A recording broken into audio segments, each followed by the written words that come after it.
అంతిమ దైవ గ్రంథం ఖుర్ఆన్ 11 సూరా హూద్.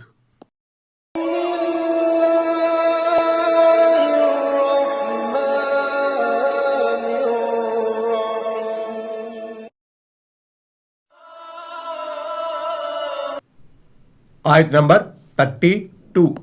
قالوا يا نوح قد جادلتنا فأكثرت جدالنا فأتنا بما تعدنا إن كنت من الصادقين. ఆయత్ నంబర్ 32. ఓ నూహ్ అలైహిస్సలాం, నువ్వు మాతో వాదించావు, మరీ వాదించావు. మరి నువ్వు సత్యవంతుడివే అయితే మమ్మల్ని హెచ్చరించేదానిని శిక్షను తీసుకురా అని అతని జాతివారు అన్నారు. 44. నువ్వు ఎంతగా వాదించినా మేము నీ మాట వినబోము. 45. ధిక్కార వైఖరికి ఒడిగట్టే వారంతా చెప్పేది ఇదే. నూహ్ అలైహిస్సలాం జాతివారు కూడా ఆ మాటే అన్నారు.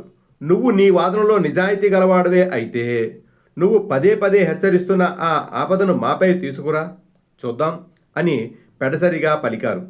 వారిలోనే గనక సత్యాన్ని స్వీకరించే గుణం ఉండి ఉంటే వారి సమాధానం మరో విధంగా ఉండి ఉండేది. నువ్వు నిజంగానే దైవ ప్రవక్తవు అయితే మాకు సద్బుద్ధి నొసగమని దేవుణ్ణి ప్రార్థించు అని వారు చెప్పి ఉండేవారు. ఆయత్ నంబర్ 33. قال إنما يأتيكم به الله إن شاء وما أنتم بمعجزين.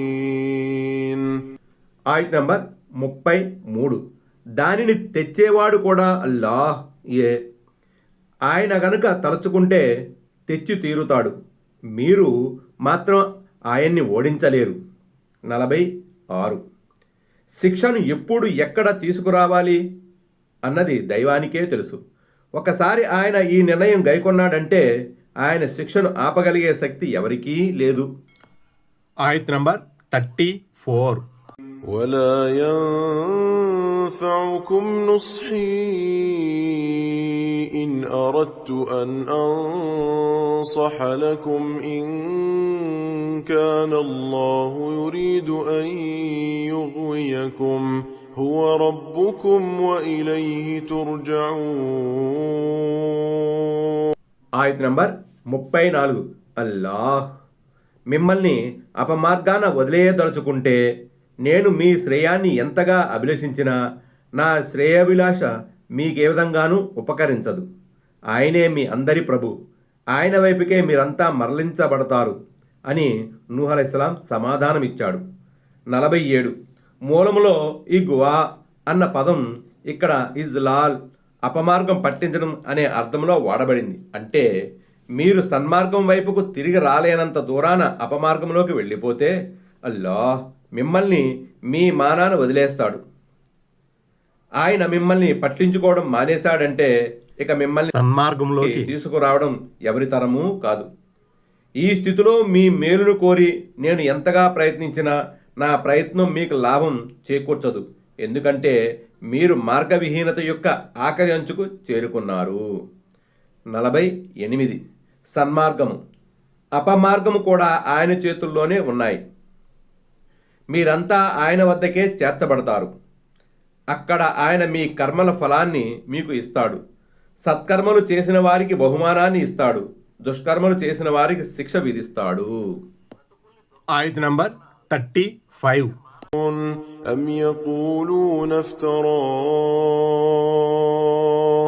قل إن افتريته فعلي إجرامي وأنا بريء مما تجرمون. ఆయత్ నంబర్ 35. ఏమిటి? అతను ముహమ్మద్ సల్లల్లాహు అలైహి వసల్లం స్వయంగా దీనిని ఖురాన్ను కల్పించుకున్నాడని వాళ్ళు అంటున్నారా? ఓ ముహమ్మద్ సల్లల్లాహు అలైహి వసల్లం, వారికి చెప్పు, ఒకవేళ నేనే గనక దాన్ని కల్పించుకుని ఉంటే నా నేరం నాపై పడుతుంది. మీరు చేస్తున్న నేరానికి మాత్రం నేను బాధ్యుణ్ణి కాను. 49. ఇంతకీ ఈ వాక్యం 35వ ఆయతు ఎవరెవరికి సంబంధించినది? కొంతమంది వ్యాఖ్యాతల ప్రకారం ఈ సంవాదన హజరత్ నూహ్ అలైహిస్సలాంకి అతని జాతి జనులకు మధ్య జరిగింది. మరి కొంతమంది విద్వాంసుల అభిప్రాయ ప్రకారం ఈ ఆయతు అంతిమ దైవ ప్రవక్త ముహమ్మద్ సల్లల్లాహు అలైహి వసల్లంకు ఆయన సమకాలీనులైన మక్కా ముష్రికులకు వర్తిస్తుంది. ఈ ఆయతు భావం ఇది: ఒకవేళ ఈ ఖురాన్ను నా స్వీయ రచన అన్నది మీ ఆరోపణ అయితే ఆ నేరానికి శిక్షను నేను అనుభవిస్తాను. కానీ మీ సంగతి ఏమిటి? మీరు ఈ వాణిని ధిక్కరించి ఎంత పెద్ద నేరానికి పాల్పడుతున్నారో ఆలోచించారా? మీ పాపభారం నాపై పడదు, దాన్ని మీరే అనుభవించాల్సి ఉంటుంది. దీని గురించి మీకు బొత్తిగా ధ్యాస లేదే. ఆయత్ నంబర్ 36. وأوحي إلى نوح أنه لن يؤمن من قومك إلا من قد آمن فلا تبتئس بما كانوا يفعلون. ఆయత్ నంబర్ 36. నీ జాతి వారిలో ఇంతవరకు విశ్వసించిన వారు తప్ప ఇక మీదట ఎవరూ విశ్వసించబోరు. కాబట్టి నువ్వు వారి చేష్టలపై దుఃఖించకు అని నూహ్ అలైహిస్సలాం వద్దకు వహీ పంపబడింది. 50. దైవ ప్రవక్త నూహ్ అలైహిస్సలాం తన జాతి వారితో విసుగెత్తిపోయి, ప్రభు, వీరిలో ఒక్క అవిశ్వాసిని కూడా భూమండలంపై సజీవంగా వదిలిపెట్టకు అని దీనంగా ప్రార్థించినప్పుడు దేవుడు పలికిన పలుకులు ఇవి. ఆయత్ నంబర్ 37. واصنع الفلك بأعيننا ووحينا ولا تخاطبني في الذين ظلموا إنهم مغرقون. ఆయత్ నంబర్ 37. మా కళ్ళ ముందరే మా వహీ అనుసారం ఒక ఓడను తయారు చెయ్యి, మా ముందు దుర్మార్గుల ఊసు ఎత్తకు, వారంతా ఎలాగూ ముంచివేయబడే వారే అని అల్లాహ్ సెలవిచ్చాడు. 51. మా కళ్ళ ముందర అని ఆయతులు ఉంది అంటే మా పర్యవేక్షణలో అని భావం. విశ్వప్రభు అయిన అల్లాహకు కళ్ళు ఉంటాయన్న దానికి ఈ ఆయతు ద్వారా సమర్థన లభిస్తుంది. కాబట్టి అల్లాహ్ యొక్క ఈ లక్షణంపై కూడా మనం విశ్వాసం కలిగి ఉండాలి. మా వహీ సూచనానుసారం అంటే ఆ ఓడ ఏ పరిమాణంలో ఉండాలి, దాని పొడవెంత, వెడల్పెంత, ఎన్ని గదులు నిర్మించాలి, దానికోసం ఏ రకపు కొయ్యను ఉపయోగించాలి, ఏ రీతిలో దాన్ని మలచాలి అన్న విషయాలన్నిటినీ అల్లాహ్ సూచించి ఉంటాడని ఖురాన్ వ్యాఖ్యాతులు అభిప్రాయపడ్డారు. అయితే దీనికి సంబంధించిన సంపూర్ణ జ్ఞానం అల్లాహకే ఉంది. 52. ఇక్కడ దుర్మార్గులు అంటే బహుశా నూహ్ అలైహిస్సలాం భార్య మరియు అతని కుమారుడు కావచ్చునని కొంతమంది వ్యాఖ్యాతులు పేర్కొన్నారు. వారిద్దరూ విశ్వాసులు కాలేదు. ముంపుకు గురైన వారిలో వారిద్దరూ ఉన్నారు. మరి కొంతమంది ప్రకారం అవిశ్వాసులంతా ఈ కోవలోకి వస్తారు. మార్గభ్రష్టతపై పాతుకుపోయిన ఈ దుర్మార్గులకు గడువు ఇమ్మని కోరకు, ఎందుకంటే వారిని శిక్షించే సమయం ఆసన్నమైంది అన్నది ఆ పలుకుల అంతరార్థం కావచ్చు. లేదా దుర్మార్గులను శిక్షించే విషయమై తొందర పెట్టకు, వారిని ఎప్పుడు శిక్షించాలో, ఏ శిక్షకు గురి చేయాలో మాకు బాగా తెలుసు. నిర్ధారిత సమయం ప్రకారం వారెలాగో ముంపుకు గురవుతారు అన్నది దివ్యవచనంలోని సారాంశం అయి ఉండవచ్చు. ఫతహుల్ ఖదీర్. ఆయత్ నంబర్ 38. ويصنع الفلك وكلما مر عليه ملأ من قومه سخروا منه قال إن تسخروا منا فإنا نسخر منكم كما تسخرون. ఆయత్ నంబర్ 38. అతను నూహ్ అలైహిస్సలాం వాడ నిర్మాణంలో నిమగ్నుడయ్యాడు. అతని జాతి నాయకులలో అతని వద్ద నుంచి సాగిపోయేవారంతా అతని ఎగతాళి చేసేవారు. మీరు మా స్థితిపై నవ్విపోతున్నారా? మీరు మా స్థితిపై నవ్విపోతున్నట్లయితే మేము కూడా ఒకనాడు మీ స్థితిపై నవ్వుతాము. 53. ఓహో, తమరు ప్రవక్త కావాలనుకున్నారు, ఇప్పుడు వడ్రంగిగా మారుతున్నారా నూహ్ అలైహిస్సలాం అని వారు ఎగతాళి చేసేవారు. అది సరే, నేలపై ఓడను నిర్మించి ఏం చేసుకుంటారు అని కూడా ఆట పట్టించేవారు. ఆయత్ నంబర్ 39.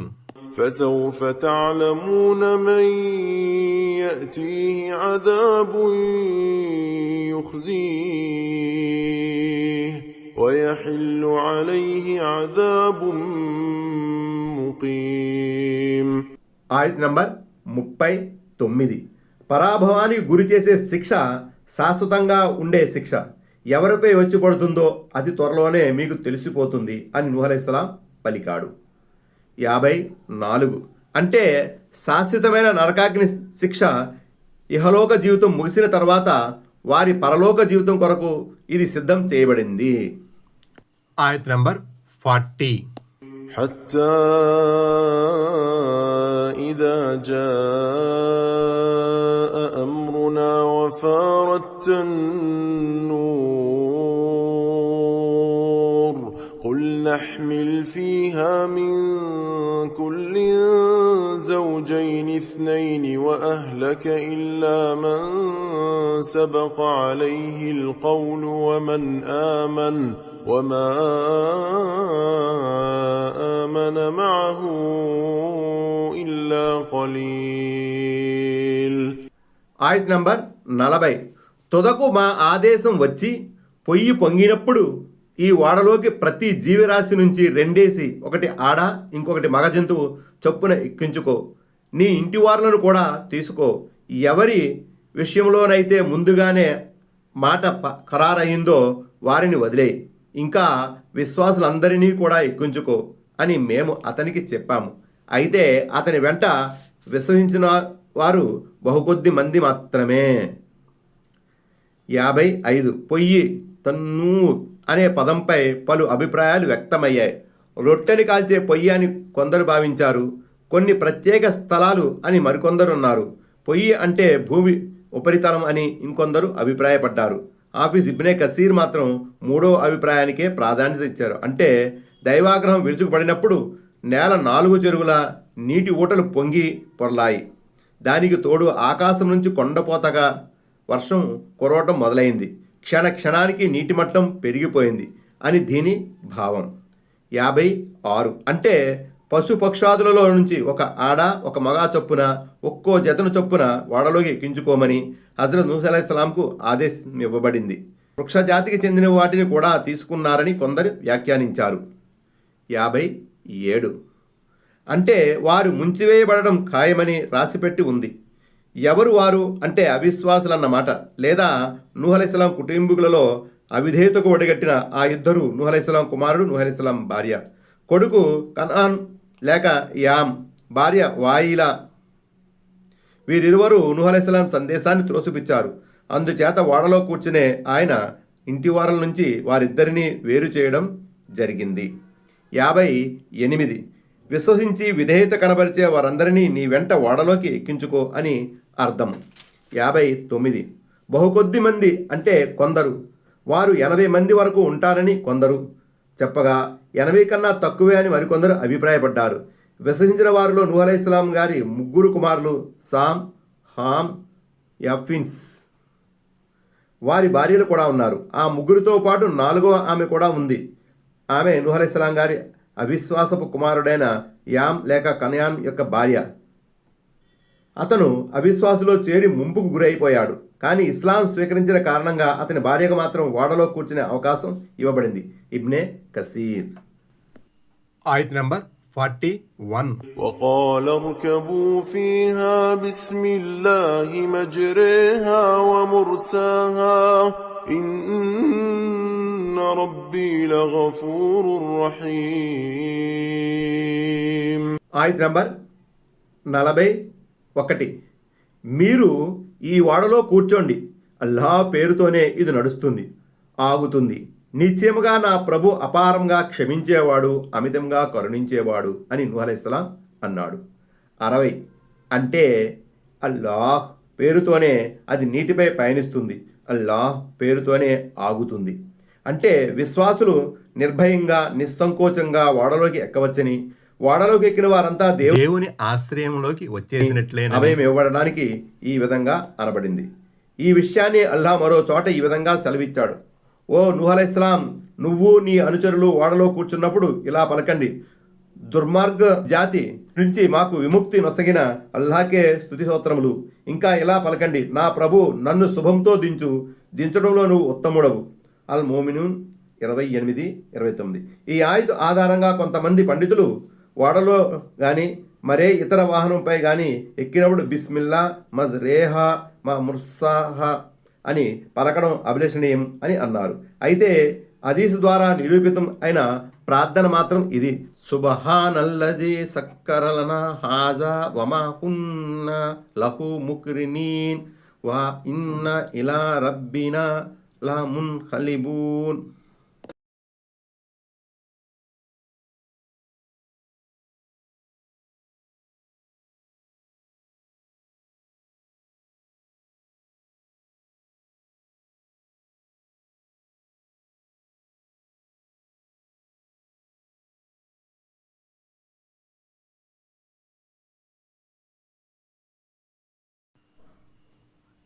ఆయత్ నంబర్ 42.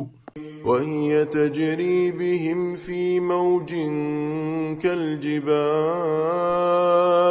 ونادى نوح ابنه وكان في معزل يا بني اركب معنا ولا تكن مع الكافرين.